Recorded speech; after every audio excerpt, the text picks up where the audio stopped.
देवी सर्वभूतेषु लक्ष्मी रूपेण संस्थिता नमस्तस्यै नमस्तस्यै नमस्तस्यै नमो नमो।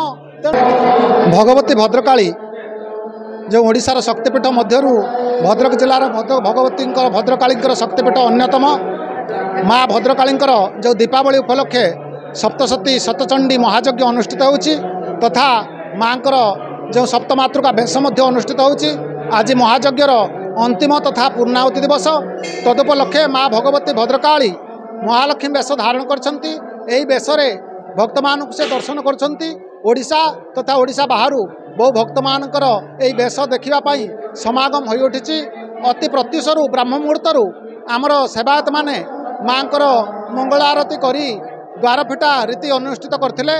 तत्पश्चात माँकर स्नान मार्जना इत्यादि करा जाई उपचार पूजन इत्यादि करा जाई माँ को विभिन्न प्रकार पिष्टक एवं मिष्टान्न रे नैवेद्य आकार अर्पण करा जायथिला एवं माँ आज विभिन्न प्रकार स्वर्ण रूप्य अलंकार रे सुशोभिता अछंती। माँ को विभिन्न प्रकार पद्म तथा चंपक नाना आदि पुष्पक रे मंडित करा जायछि। माँ भगवती हाथरे चतुर्धा मूर्ति हाथरे शंख चक्र गदा पद्म धारण करछंती। माँकर वाहन हिसाब से माँकर पाद देश पेचक तथा हस्ती मध्य दंडायमान अच्छी।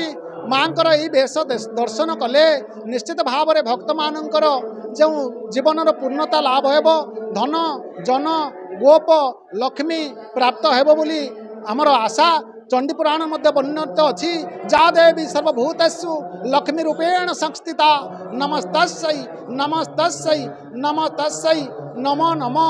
तेणु भगवती भद्रकाली की जो महालक्ष्मी बेशरे महाकाली महालक्ष्मी महाशक्ति स्वरूपिणी सी तेणु से महालक्ष्मी निश्चित भाव में आमर भक्त मान तरफर माँ को पादपद में प्रार्थना जे जो भक्त माने माँ शरणापन्न अच्छा निश्चित भाव में जीवन धन्य हो माँ पादपद में प्रार्थना जनाऊँगी। माँ बेशकार तथा पूजक प्रशांत कुमार दीक्षित।